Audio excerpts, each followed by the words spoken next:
Good morning. The Philippine mining industry is about to see a revival unlike any other after the recent lifting of a 9-year moratorium on new mineral agreements. The government expects to see an estimated $4 billion in capital investments from three major mining projects, potentially providing a huge boost to the country's recovery efforts post pandemic. Even further, new mining projects are seen to generate 40 billion in local taxes and 20 billion worth of social development projects.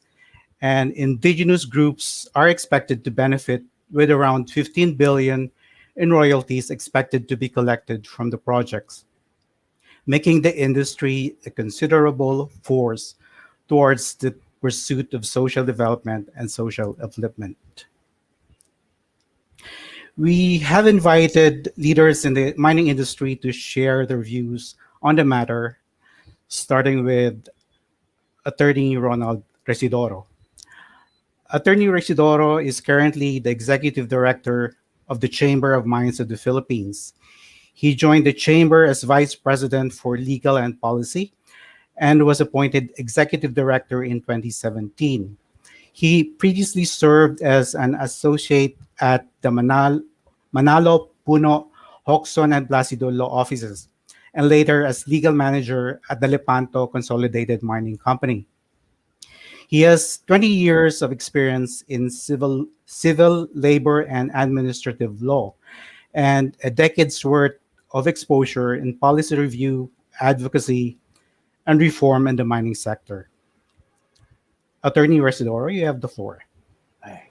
Thank you, Vic. Good morning, everyone, and thank you for the invitation. It's not often that we in the mining industry are asked to speak at business and economic forums, given the sector's relatively small size and contribution to the national economy. And thus, I am truly thankful for the opportunity. Mining has been occupying a lot of media and policy space lately. Since COVID struck in 2020, mining has come up in the news more often now than in previous years. For the government, it was not simply taking notice of the mining sector. It was a complete turnaround from the long-standing no mining policy of the Aquino administration contained in EO 79. In April of this year, President Duterte, whose views against mining is well established, issued EO 130, lifting the 9-year-old moratorium on new mineral agreements. There is now also talk among policymakers of the possibility of reviving abandoned mines, as well as the lifting of the ban on open pit mining. The government's revived interest in mining can be explained by its pressing need for revenue to fund its protracted and costly fight against the COVID-19 pandemic, both from the healthcare and economic fronts. In short, government needs more money, and it has tagged mining as a quick and dirty source for it. But is there reason and justification for this attention? The short answer is clearly yes. The country has significant mineral potential, which, if developed properly, can yield the billions of dollars in revenue being projected by the government. However, I must caution that risks abound and expectations must, as always, be tempered by the realities we encounter on the ground. This projected revenue flow will not be quick, neither will it come easy. The MGB estimates the country's mineral endowment for copper, gold, nickel, and chromite at around 1.4 trillion US dollars. That's over 60 trillion pesos. In 2020, our mineral exports totaled over 5 billion US dollars, or over 6% of the country's total exports. Miners also paid over 25 billion pesos in taxes, fees, and royalties. But like I said, the revenues will not come quickly. Even assuming that the MGB immediately resumes processing applications for mineral production agreements, these applications will still take between 10 to 15 years before they are able to secure all the needed approvals and put the first spade on the ground to start development. With such a long gestation period for greenfield projects, it is no wonder that government is also considering the revival of abandoned mines, as well as the lifting of the open pit ban as a more immediate step. Now, we are also looking at three big ticket projects that have already secured their prerequisite permits and are only stalled because of this ongoing ban on open pit mining. These three projects can increase the industry's contribution to exports to 9% and total contribution to GDP from 0.6 to 1.5%. Their payments for local government taxes, social development and environment programs, and IP royalties will also run in the billions of pesos. So, where are we now and where should we be going? There are currently just 27 operating large scale metallic mines. With its much reduced size, the mining industry contributed less than 1% of the country's GDP in 2019. Thus, even with our significant mineral deposits, large scale mining has not been contributing so significantly to the national economy. The industry has been stymied by policy problems, resulting in no new investments and therefore no growth since 2010. That's over a decade ago. Reversing this trend and stimulating growth in the sector will require a clear and consistent minerals development policy from the government, much more than just the lifting of the moratorium that EO 130 provides. Local government units must toe the line by harmonizing their ordinances with national laws and recognizing mining permits issued by the DNR. The fiscal regime for mining must also be finalized and nailed down to assure investors of a stable regulatory and fiscal regime. Environmental, social, and governance standards for operating mines must also be improved and implemented. Thankfully, in this regard, great strides have been made both by government and the mining companies since 2010. No? We are all ISO 14001 compliant. We are all implementing transparency in the extractives and taking on new initiatives such as TSM. No? In closing, we in the chamber are cautiously optimistic about this new and possibly brighter future facing the mining industry. We hope that this change and this renewed drive to revive the mining industry will, this time, be sustained by government. Then and only then will we see the country's immense mineral potential become reality. Uh, Thank you and good morning. Thank you, Attorney Risidoro. Our next speaker is Attorney Dante R. Bravo. Attorney Bravo is the president of Global Ferronickel Holdings Inc., or FNI, a publicly listed company in the Philippines. FNI is engaged in mining and is the second largest exporter of nickel ore in the Philippines. He is also the president of the various wholly owned subsidiaries of FNI, namely Platinum Group Metals Corp., or PGMC, Surigao Integrated Resources Corp., PGMC CNEP Shipping Corp., and Ipilan Nickel Corp., among others. At present, he is also the president of the Philippine Nickel Industry Association. Please go ahead, Attorney Bravo. All right. Thank you, Victor. Good morning, everyone. Morning, sir. I have a little presentation. Let me start. Despite the economic turmoil caused by the COVID-19 pandemic in 2020, the Philippine nickel industry posted a 4% production growth and an 18% increase in export value year on year. This growth was driven by two factors: the continuous uptrend in nickel price, and second, by robust demand from China's stainless steel producers. Looking at the broader performance of the industry, the members of the Philippine Nickel Industry Association supplied approximately half of the 2020 Philippine nickel production and 31% of total production from January to March 2021. We are hopeful to maintain this growth momentum with the issuance of Executive Order 130 by President Rodrigo R. Duterte on April 14, which lifted the ban on new mineral agreements.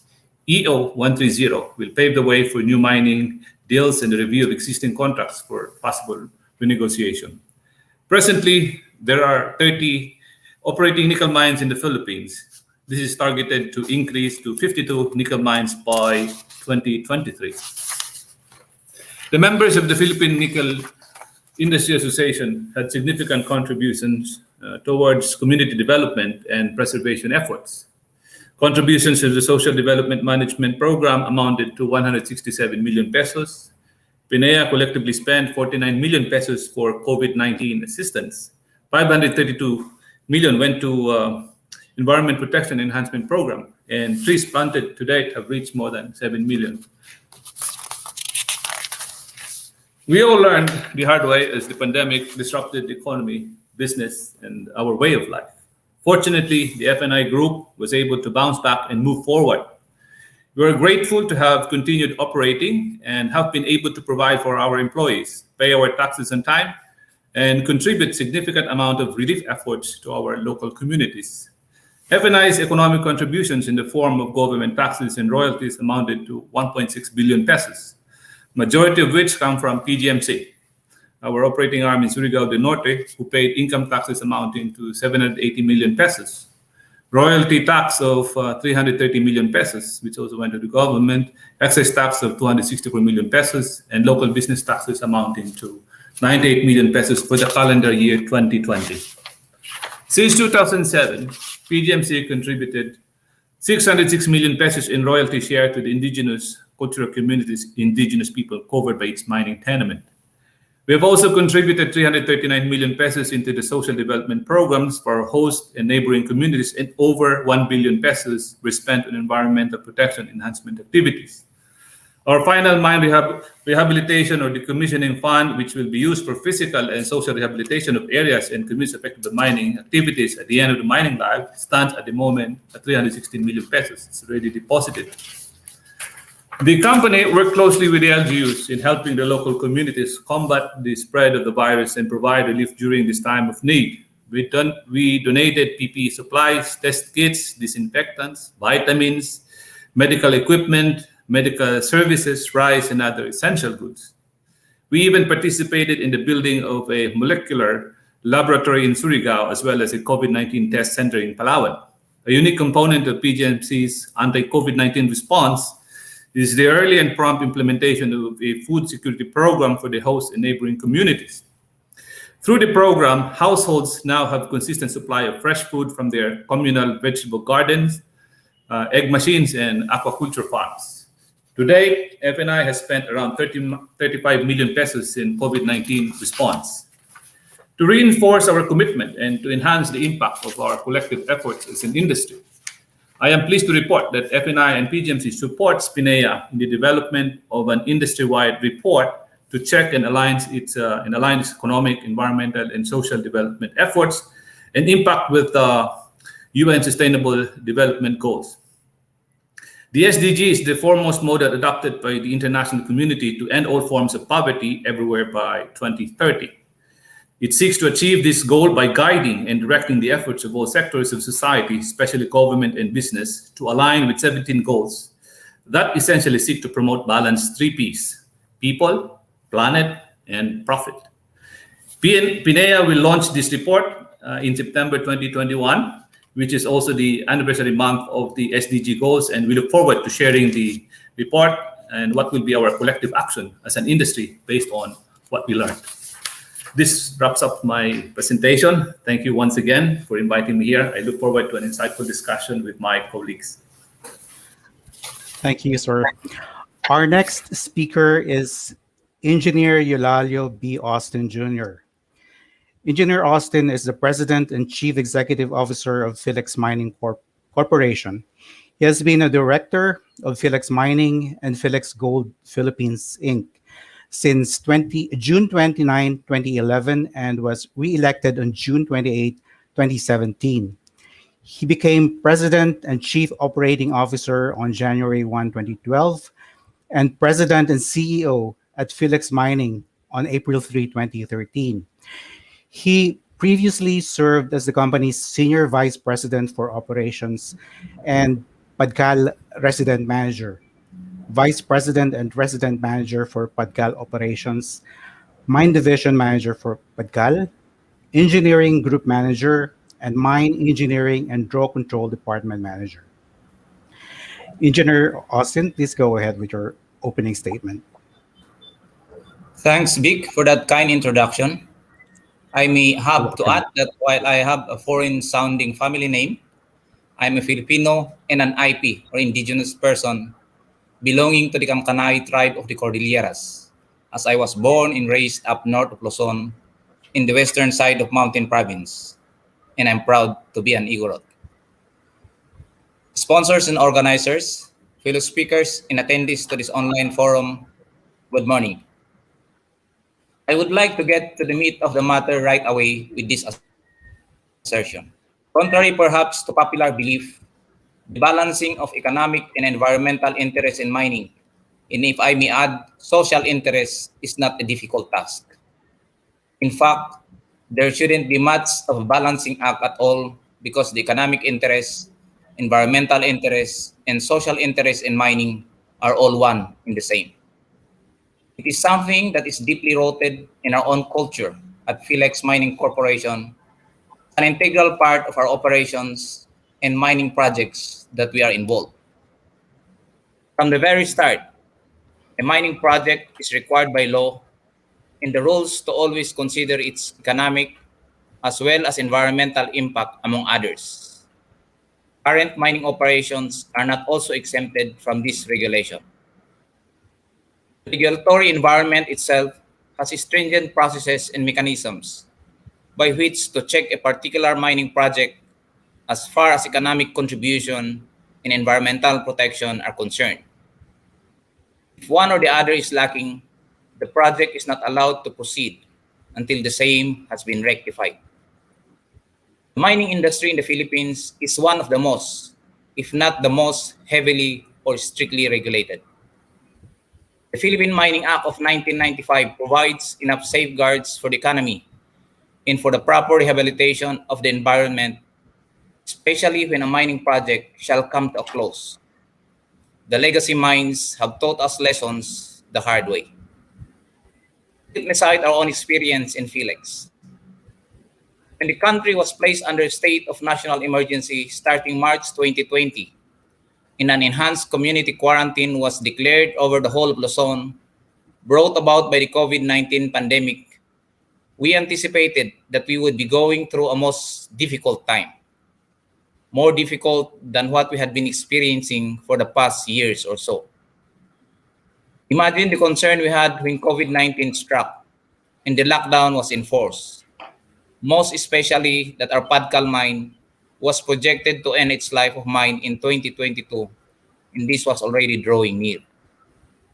Its program closure, as guided by our own final mine rehabilitation and development plan, duly approved by the Mines and Geosciences Bureau, did not take a pandemic of this magnitude into consideration.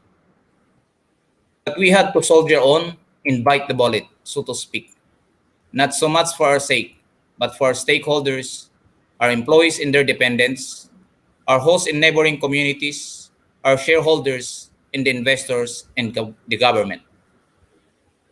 And as fate would have it, as an industry, we're exempted during the ACQ and MACQ as an export-oriented business from the temporary stoppage and closure of business operations under the IATF guidelines. This allowed us to continue operation and deliver on our commitments, most especially on our copper concentrate shipments. Of course, we have to strictly comply with the government rules on work arrangements during the lockdown.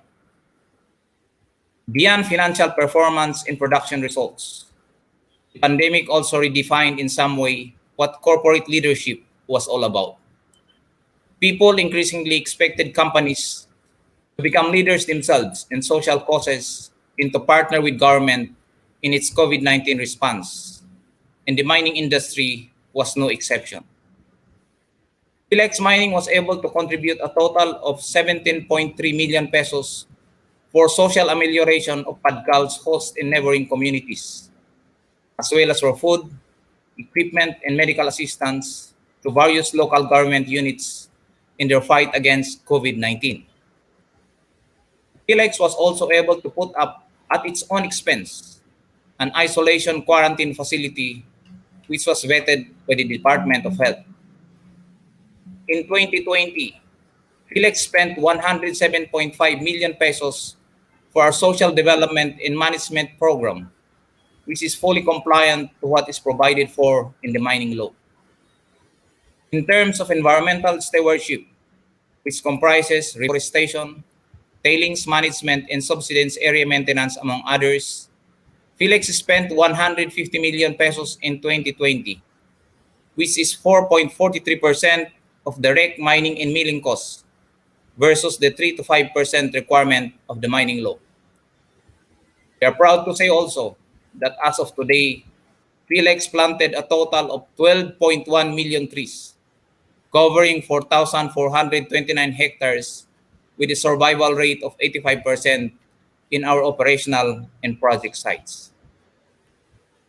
We continue to raise the bar when it comes to ESG, or environmental, social, and governance practices. ESG is an issue that has only recently moved from the margins to the core of investment decision making in hence operational management. For Philex, sustainability has long been an integral part of the way we do business, as ESG principles are deeply embedded in our organization's DNA, as proven by our 63 long years of operation. Demand for copper and gold grew under the pandemic and continues to this day. It is said that once you see the bandwagon, it is too late. In this case, we would be losing out on a golden opportunity if we do not hitch ourselves to this bandwagon. Now is the opportunity for the country to maximize on its mineral resources while demand is high and prices are good, which is probably why towards the end of 2020, there was a call both from the executive and legislative branches of government for the revitalization of the mining industry. Policymakers had perhaps realized that mining could be an effective driver of economic recovery if allowed to flourish. And during the pandemic, the mining industry had been acknowledged as an able partner of government in its fight against COVID-19. In response to this global trend of strong demand and strong metal prices, as well as responding to the government challenge for revitalization, Philex Mining will keep advancing the frontier and undertake trailblazing initiatives related to the promotion of right and principled mining. In fact, Philex initiated the adoption of the Towards Sustainable Mining Framework of Canada and convinced the Chamber of Mines to be implemented by its member companies. Extension of mine life or current Padcal mine up in the province of Benguet for 2 more years from 2022 mean more revenues for the government, more development for our host and neighboring communities, more employment, and more benefits for other stakeholders. Likewise, we are also poised to open up a new mine with our Silangan project in Surigao del Norte. In this again will be undertaken with economic, social, and environmental interests in mind under a closely monitored environment both by the government regulators and civil societies.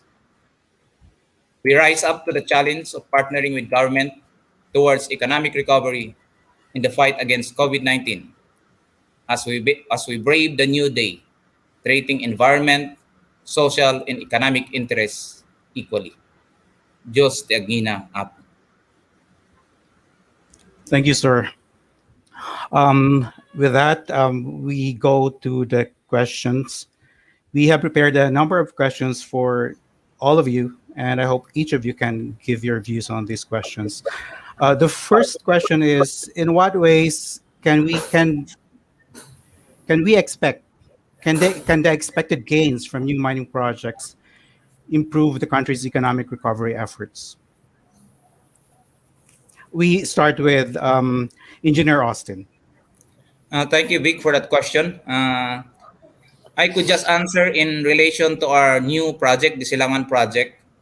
The taxes that we could generate from that new mining project for a period of 33 years is about 61.5 billion pesos, and that would be a big number for government to spend on their projects.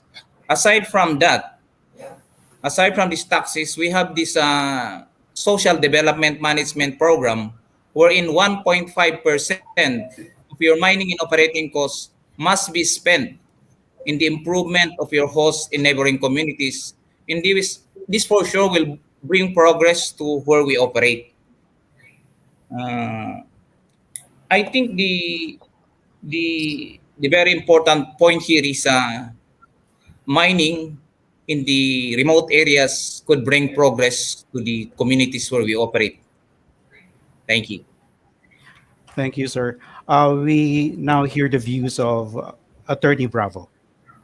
So number one, when we have presented basically the economic contribution, so it promotes employment. Currently, the estimate is for the entire industry, metallic and non-metallic, contributes 184,000 employees or jobs. So if you're going to revitalize the mining industry from 0.6% to 1.5%, you can imagine the number of jobs it's going to generate. In terms of taxes, basically, we have more than 10% based on gross, and you have 25% of income tax. If you combine the two, the total tax contributions to the government is more than 20% based on gross. So that's a lot. And then, as mentioned by Yules, you have 1.5% of the direct cost going into the social development management program, as well as the 3 to 5% minimum for environmental protection, which also goes to the community. And then we have 1% royalty for the indigenous people. All of this will enhance the economic recovery as we are operating in remote areas where jobs are scarce, if not through projects like ours, the mining industry. So this is really the most important economic contribution of the mining industry. Of course, the others is that we will increase the contribution of the mining industry in the export. As mentioned, it's going to provide at least 9% of the total exports, going to generate foreign exchange earnings. So all of this will basically help stabilize our economy. So that's what I see is the contribution of the mining industry when we revitalize it. Thank you, Attorney Bravo. Attorney Residoro, your views, please. Oh, thank you, Vic. No, I think post-COVID, global economies will try to ramp up and recover. With the focus will be on resilience, resilience against future pandemics, a resilient economy, resilient environment. No? We see this now with countries like China and the United States trying to retool their economies, no, reviewing their supply chains, securing their raw materials, going green, etc. The Philippines should not be any different. We should be looking at this the same way, and if we can, we should do more. We must take stock of our mineral advantage because our mineral advantage is significant, and we must use it. And I think if we harness mining, this is where mining and mining companies can play a key role because, one, if you notice, mining companies have shown themselves to be pandemic resilient. Mining companies continued operating with minimal risk of infection during the pandemic when we closed down the economy last year. Health protocols were easily implemented because mining camps are essentially self-contained environments. In fact, mining did not just survive during the pandemic, it thrived. No? It even registered a 2% growth in 2020 versus 2019. Secondly, mining creates raw materials needed for future industrialization. Copper, nickel, chromite, iron. These are these are the basic building blocks for a future industrializing country. National security, of course, will be enhanced if we can harness our own raw materials from within and not be dependent on imports. And third and lastly, mining will be indispensable to a green future. Electric vehicles, batteries, solar panels, wind turbines, all these green technologies will require space age materials and metals. No, which can only be extracted through mining. So, dapat ganun ang pananaw ng gobyerno now after in a post-pandemic world. Kailangan gamitin niya ang kanyang mining industry at ang kanyang mineral resource to leapfrog into a new normal, no? And if it's only when we can reorient our policies and harness the mining industry na magagawa natin ito. Yun po. Pero, yeah, sir. How soon can we expect these economic gains to come in? You said earlier that it would take 10 to 15 years for applications to be cleared. You can talk to the two miners below underneath me. Oh. They know how long it takes to graduate from mining application to actual operation. Meron tayong mining companies na nag-lapse na lang in 25-year yung kanilang 25-year permit, hindi pa nakastart ng operations. So government really has a lot of improvements to do if it wants to harness its mineral wealth. Okay, to our two private companies, how soon can we expect these gains? Vic, to answer for Silangan project, I think we had been with the project for more than 15 years already.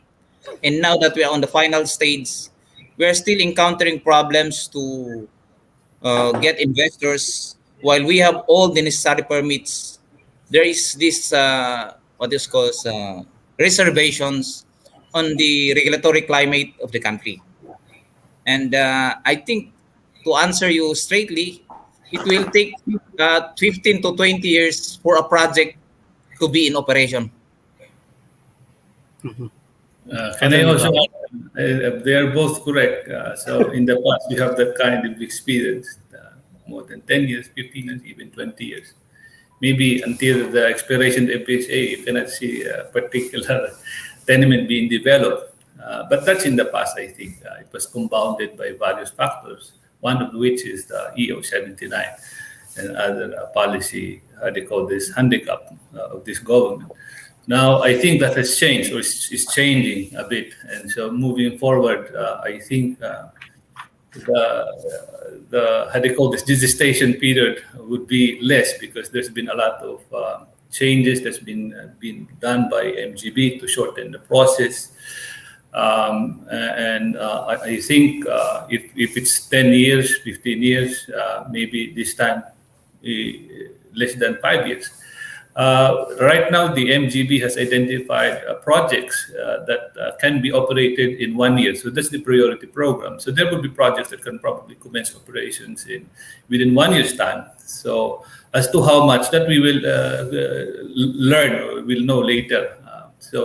But that's important that, there are projects that can commence immediately. There are those projects that, the registration period would be longer, particularly because we have minimal investments in exploration. So if we revitalize the mining industry, allowing more investments, quality investors in particular, to do more prospecting, because our government is more open to the industry, it can accelerate the development of the mining industry. It can shorten the whole process. We have some permits that are now being transferred from the central to the region. So I think those are good improvements. We have policies in the government to avoid red tape, to minimize red tape, to release permits within a certain period. So all of this will help basically expedite the processing and permits, and to be able to commence operations sooner compared to the previous experience that we have had with the mining industry. So I'm a bit more optimistic with regard to the contribution of the mining industry moving forward. You also might as well answer the next question, and then followed by Engineer Austin and Attorney Isidoro. Our next question is, how will the new mining projects affect the country's manufacturing sector, and how will it affect the trade, the country's trade via exports? Do you want me to answer that first? Yes, please. All right.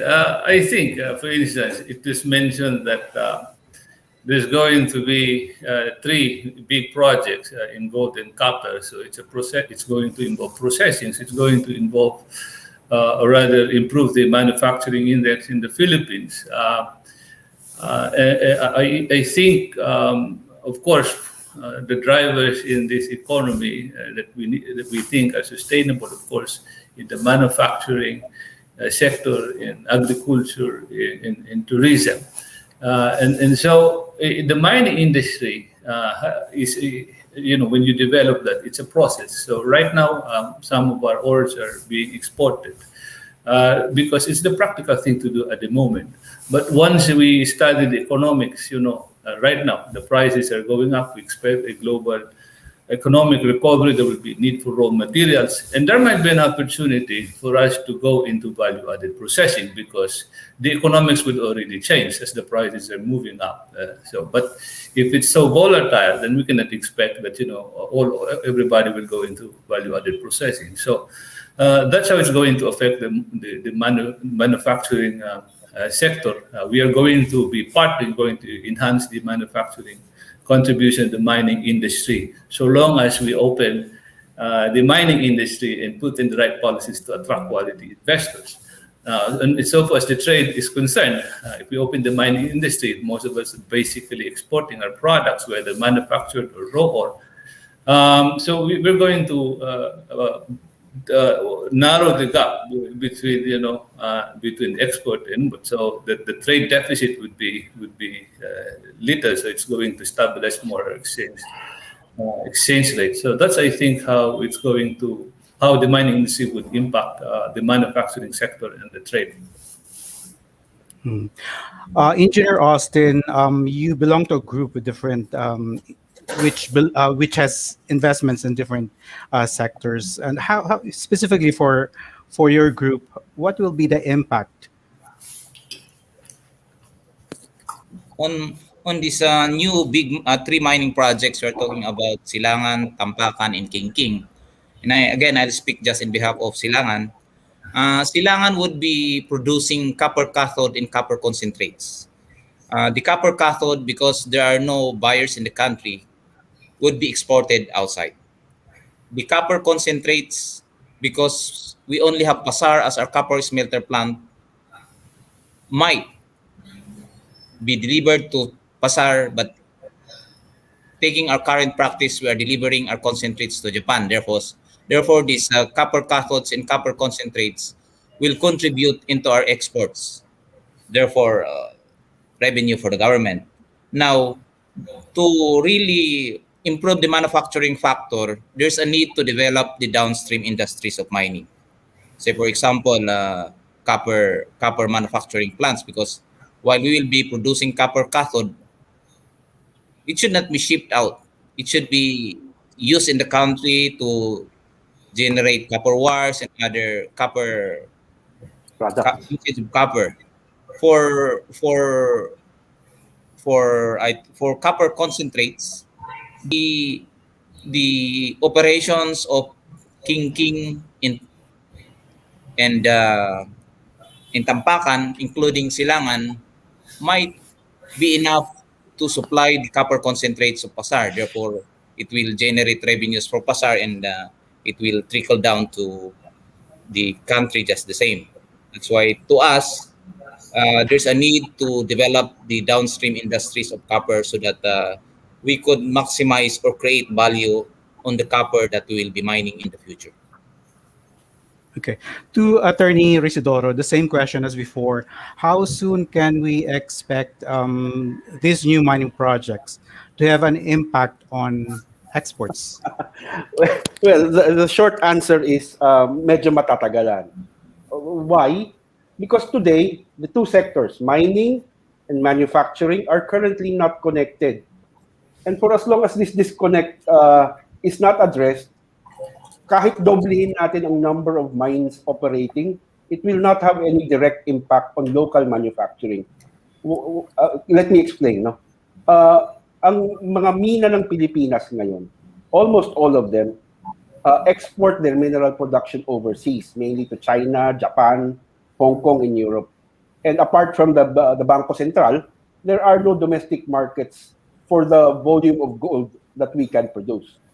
There are also no local steel manufacturers that can take up our nickel ore and convert it into nickel metal. While we do have a copper smelter in Leyte right now, most of our copper concentrate that we produce is exported overseas. No? On the other hand, yung mga copper cable manufacturers natin import their copper from overseas.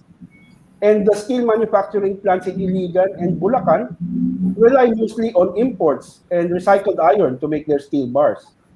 So the government must make an effort to connect these two disconnected industries. No? The challenge is in competitive pricing, and this should be addressed by the national government. I think the Department of Trade and Industry is already cognizant of the problem and has drawn out a roadmap that will attempt to connect these two sectors. Once that is done, we can expect to gain more value from the minerals that we produce. Once we transform raw ore into semi-processed and processed goods increase their value significantly. And yung downstream impacts that Engineer Austin mentioned earlier on employment, taxes, will also be significant. So, yun muna, kailangan i-connect natin ang dalawang disconnected industry. Okay, thank you, sir. Our third question is concerning indigenous communities. One key concern regarding the mining sector is the perceived damage it wreaks on indigenous communities. What can we expect from the government to address these issues? Or how should the government address these issues? Sino sasagot? Could I take that answer? Yeah, whoever has the answer. I think Okay. Engineer Austin can answer this because Yeah, he being an figures IP, yourself is I coming should from an IP. yeah, I should answer that. Okay. Now, I think the NCIP, the National Commission on Indigenous People, has established guidelines on this. Say, for example, if you are trying to open a project in an ancestral domain or where IPs are, you need to get a pre-prior informed consent. In that pre-prior informed consent is a very rigorous undertaking that you have to go to the process of taking all the consents of affected IPs in the area. Now, part of that consent is an agreement with with the company that during the operations of the mine you need to pay royalties. I think for me, the NCIP guidelines for this pre-prior informed consent is already established, and it's a matter of really following those guidelines that the NCIP had established. That's why, to me, there could be no perceived damages on the community when there is already a pre-prior informed consent. Because in the pre-prior informed consent, you need to put a MOA, you have to agree on a MOA that these are the developments that you should be doing so that you will be protecting the culture of the IPs. That's why, to me, uh, there might be some allegations of people, but to me, those shall had been taken up during the pre and prior informed consent, wherein the NCIP mediates between the mining operator and the IPs. This is entirely different from the regulations of the MGB. That's why it's entirely the NCIP who is overseeing this prior informed consent so that the rights of the indigenous people are also protected. Thank you, sir. Our fourth Um, question is okay. Go ahead. Yeah, can you just add, because I handle an operating mine, we also pay royalties to the people. I just mentioned that we paid more than 600 million pesos already to the indigenous people community. I think what the government can do, since we have this IPRA law, it was passed, I think, in 1997, and it's been there.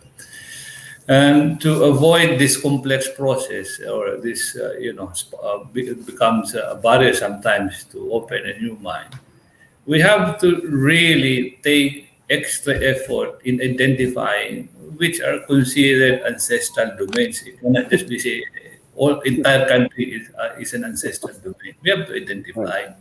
So we have to put more budget on NCIP to be able to do that, do the survey, proper survey, identify which are areas are covered by the ancestral domain, identify the beneficiaries, and then standardize the program like that of SDMP. You know what the indigenous people can benefit from the ancestral domains based on their primary rights or this through yung itong royalty arrangement under the law. So I think that's what the government can do.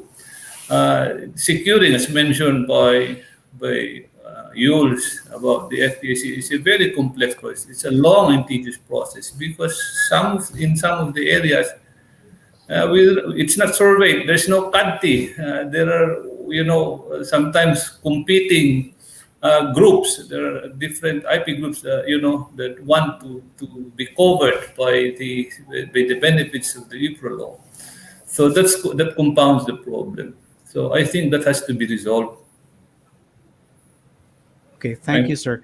Attorney Isidoro, would you like to Yeah, answer? thank you, Vic. No, I think there is a need for me to challenge muna the misconception that mining brings nothing but damage and destruction to indigenous people's communities. No, quite the opposite from what I've seen. No, mining can bring opportunities to indigenous peoples that choose to allow mining within their ancestral domains. For one thing, baka hindi alam ng mga tao, there are laws that protect the indigenous peoples. In fact, the IP communities hold tremendous power over the country's mineral resources under the IPRA law, RA 8371. Under that law, indigenous peoples have primary rights over mineral resources found within their ancestral domains, meaning no mining can take place without their free, prior, and informed consent. And like my companion Sirab said, the FPIC process is a very long process meant to ensure that the consent given is free and informed. And in fact, we can even cite examples where indigenous peoples communities have rejected mining projects. Some projects come to mind like Macro Asia, Goldfields, and Tampakan for a time was unable to proceed because they were unable to secure their FPIC. No? But once the IPs have agreed to allow mining to proceed, the law also guarantees that they should have a share in mining revenues. No? Not just royalty, but also for them to enumerate what projects and what opportunities they would like the mining company to provide them in their communities. So if you look at the data, in 2018, mining companies paid indigenous peoples groups that allowed mining in their ancestral domains, something like 300 million pesos. That's just divided among 13 indigenous peoples communities. So that's a sizable number. I think the challenge lang is really not the amount of money that they are getting, but how they are able to absorb this windfall. Many indigenous peoples groups kasi are really not yet capacitated. They don't know how to use their resources in a way that will guarantee a sustainable future. So we see a lot of wastage here. Marami silang pinaggagamitan sa pera nila na hindi sustainable at nauubos ang pera. So sayang. I think that's one area that government should look into. Capacitating our indigenous brothers and sisters on how they can better take advantage of their royalties. No, para naman kahit magsara na yung mina, yung nakuha nilang pera will be enough to ensure na they are all healthy and their children are educated and moving forward in society. Attorney Isidoro, you mentioned damage and destruction.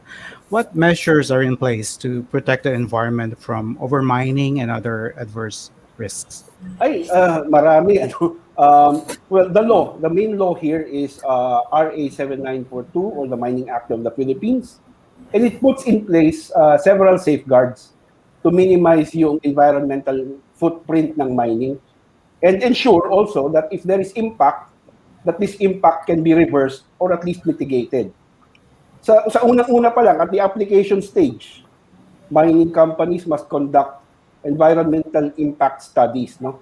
Identify nila ano ba yung sitwasyon on the ground when they came in, para pag nagsara yung mina, kailangan maibalik nila yung lugar to essentially the same status as they found it, if not better.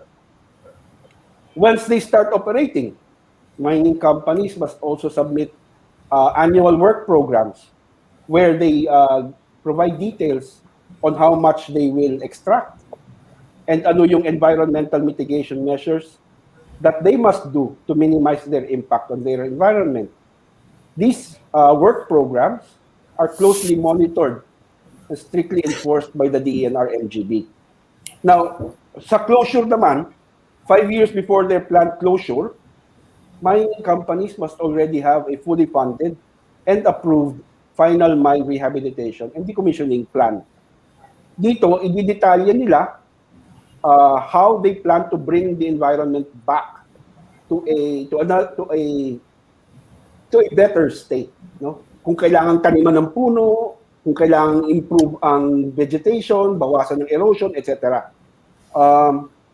But this plan considers not just the environment, but more importantly, also the community that will be left behind. No? The company must ensure na hindi maiiwan holding the bag yung community. The community must be left na sustainable ang kanilang future. So yun. For our two private companies, how can the country strike a balance between its economic interests and its environmental ones? Attorney Dante, take it. Sige. Hindi ko rin. Isa kay Atty. Okay, Engineer Yus, kanina sabi nila kailangan balancing doon because sabi na isa na lang yun. I tend to agree, but I just wanted to highlight, what's balancing economic interest vis-a-vis environmental compliance. So I think insofar as economic interest, we have been gifted, our country has been gifted with mineral resources. So I think unlike other countries in which they don't have that kind of gift, of blessing, we have to take this opportunity to improve the quality of life of people, by generating employment, by developing local communities, particularly remote areas, by contributing taxes, a fair share into the national and local taxes to contribute to the national development. And other benefits of the mining industry. The thing is, to be able to fully take advantage of this opportunity, we have to have the right framework in attracting quality investments. So we have to see some policy changes in the attraction of foreign investment. So we have to limit barriers. We have to improve in the permitting process, shorten the process. We have to, provide incentives if necessary. We have to provide also the necessary infrastructure like roads, bridges, and of course power and water and all of that necessary for a viable, project. So that's one way of balancing economic interest, to be able to optimize the use of our resources. The others, insofar as balancing the environmental interests, is that we have to have a legal framework. Right now, we have the Constitution and, of course, the Mining Law of 1995. As mentioned, there are enough safeguards to protect the environment, and over the years, we have been trying to improve, if not perfect, the regulatory landscape in so far as protecting the environment. First, on as mentioned, the permitting process, you have to have the ECC, which includes, baseline study and all that, which was absent in the previous to the passage of the mining law.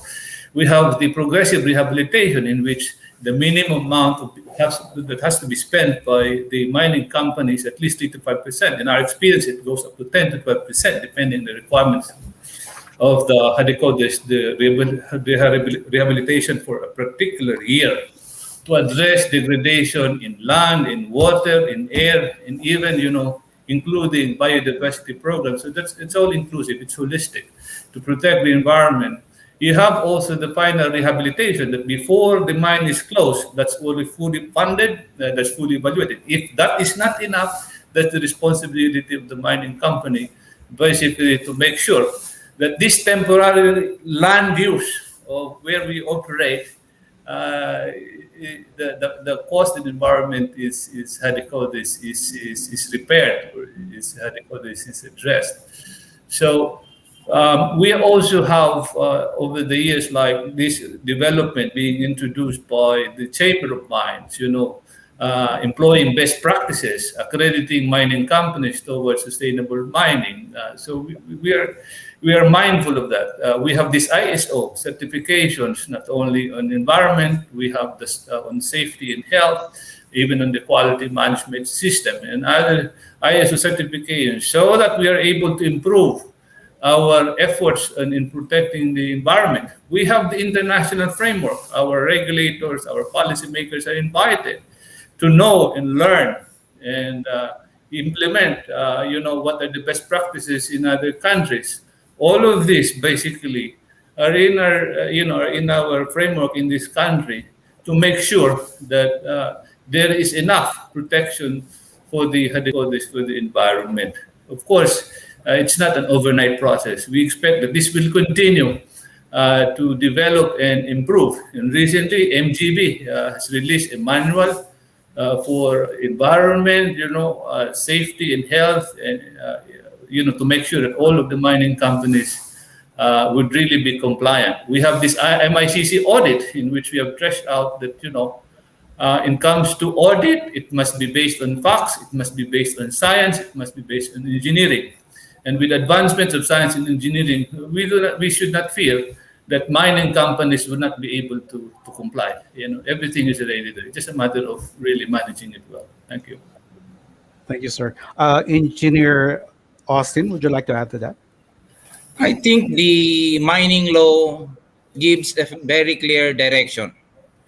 It says that if a project is not economically feasible, environmentally compliant, and socially acceptable, the project will not go on. Okay, sir. We have time to entertain some questions from our audience. And the first question is, two consecutive administrations have proven largely unfriendly to the sector.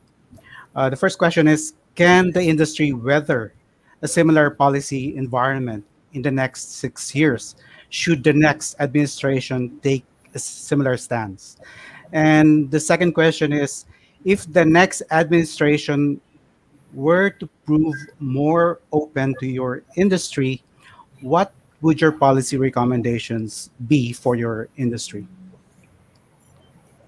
Uh, Attorney Residoro, let's hear your answer first. On whether we can survive another wait and see attitude from government. Uh, Siguro if I can describe the mining industry, it would be that we are resilient. Mahaba ang pasensya ng mining industry. However, ang dapat nating tignan, it's not just the industry but rather the country.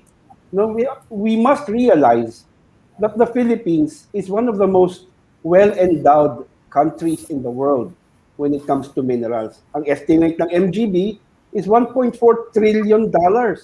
That's over 60 trillion pesos. No? And if we do not harness it now, may iwan tayo ng barko. Canada, the United States, Australia, they have all harnessed their mineral potential responsibly.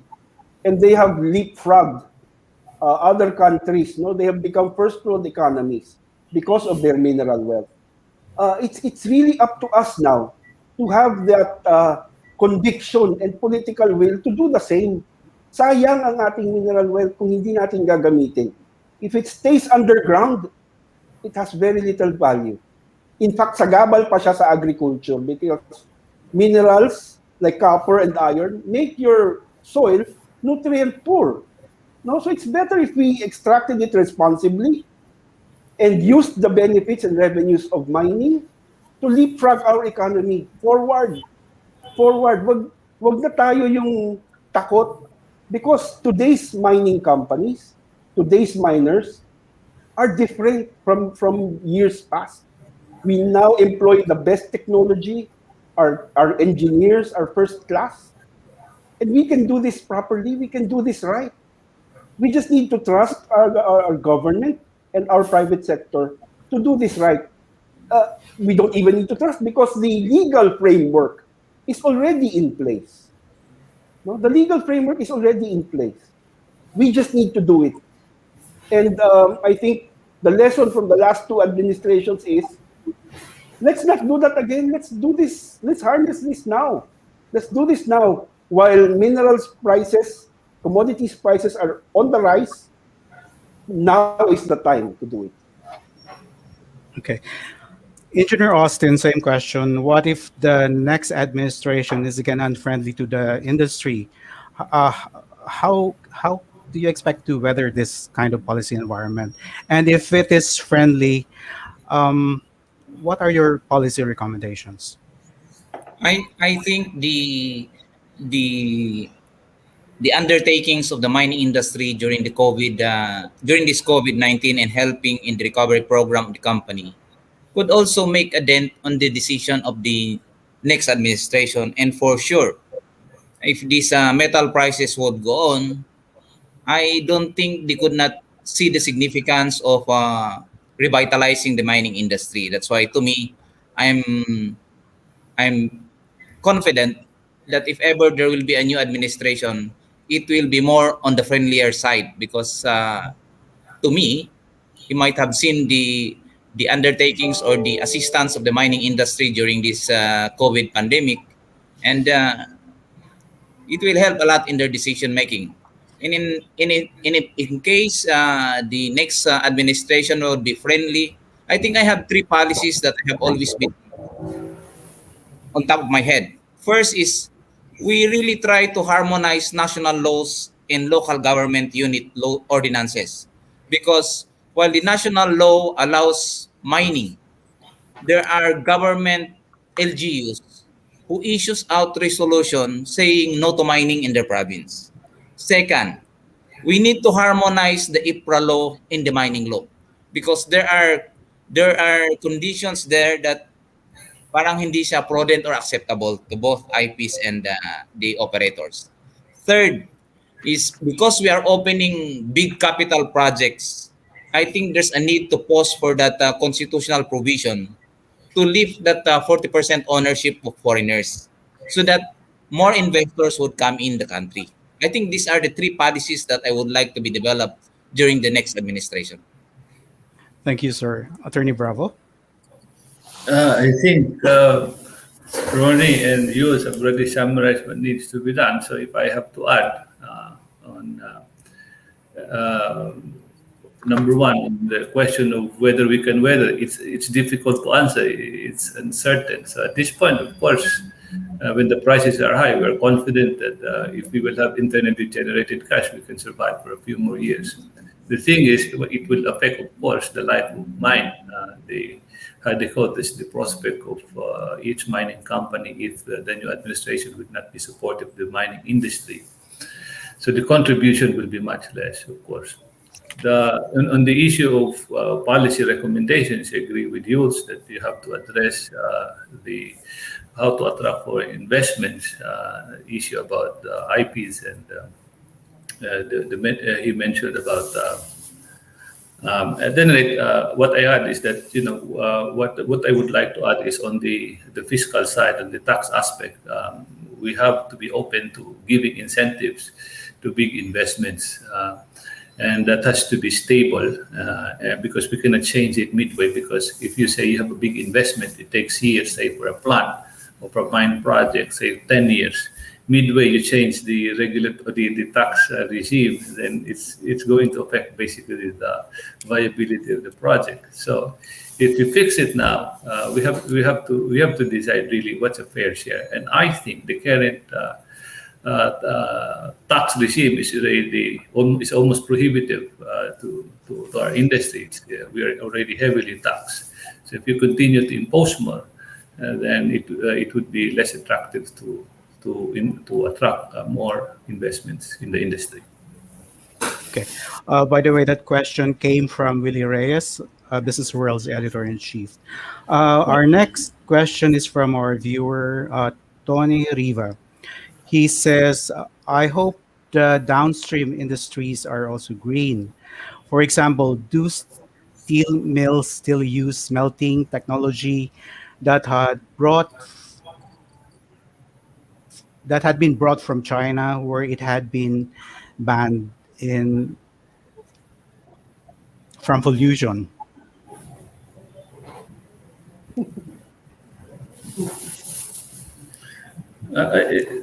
Can I answer that? Please go ahead.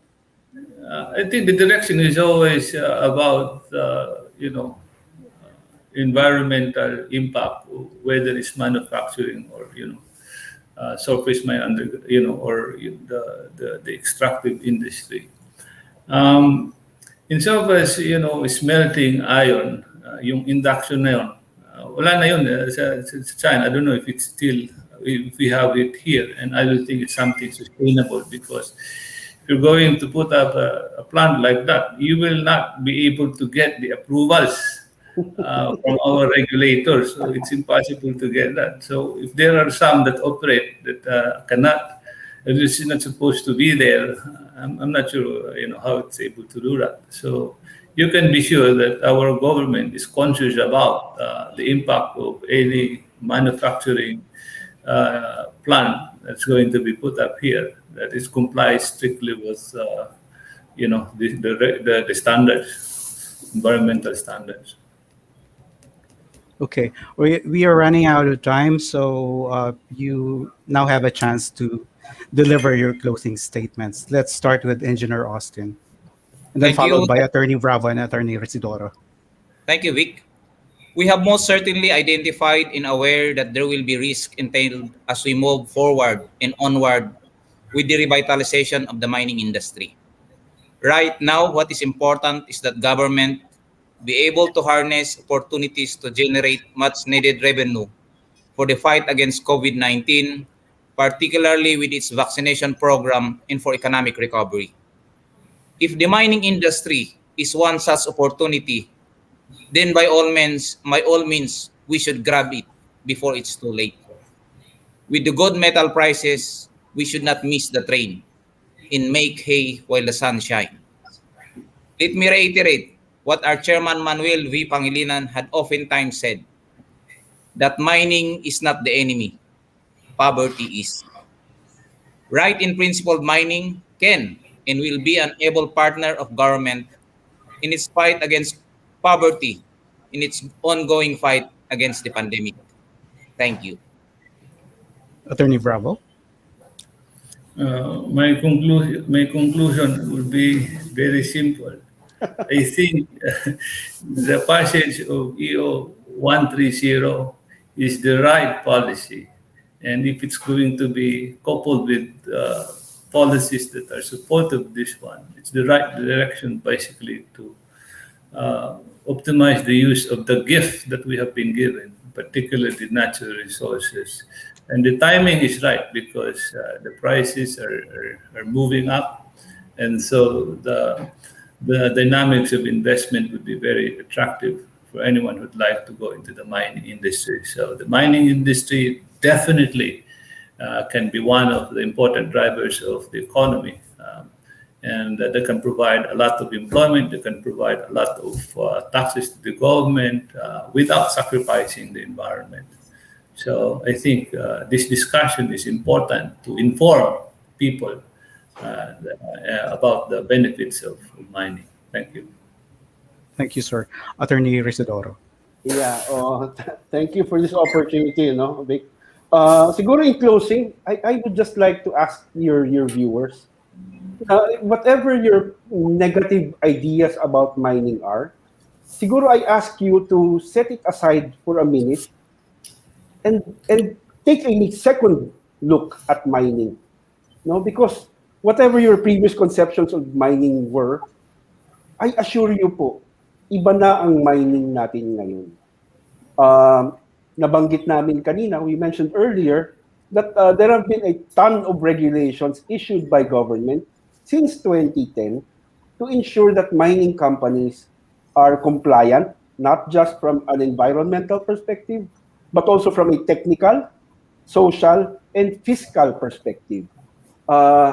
Kabi-kabila na po ang aming mga permits na kailangan ma-secure at ang dami po namin kailangan i-comply na regulations. At we are more than happy to do so dahil alam naman po namin na mabigat ang environmental footprint ng mining. We also impact significantly the communities that host our operations. So we are happy to comply.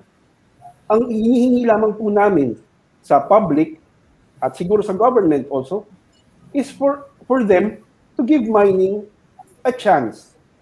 Because as I said earlier, we are significantly blessed with mineral resources. $1.4 trillion po. And if we do not touch it, we waste it. Sayang naman.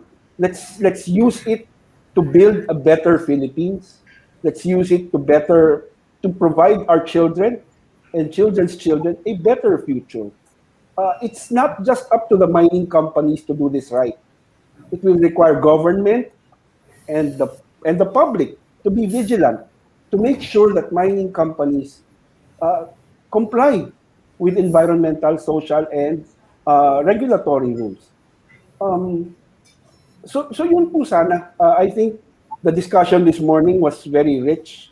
Marami tayong mapupulot na aral at marami tayong makikitang realizations. I just hope yun nga that we give mining another chance to prove itself. Because in the 80s, you may not know this, but in the 80s po, the mining industry contributed 20% of the country's exports. Malaking porsyento po ng ating exports ay galing sa pagmimina.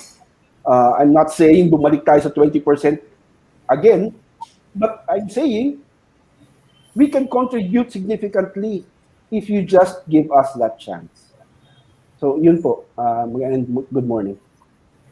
Okay, thank you, sir. And with that, we'd like to thank our speakers for sharing their insights. Engineer Austin, Attorney Bravo, Attorney Residoro, and much gratitude also to Nickel Asia Corp for supporting this session, to our partner organizations, British Chamber of Commerce of the Philippines, Bank Marketing Association of the Philippines, Management Association of the Philippines, Philippine Association of National Advertisers, Philippine Chamber of Commerce and Industry, and to our media partner, the Philippine Star.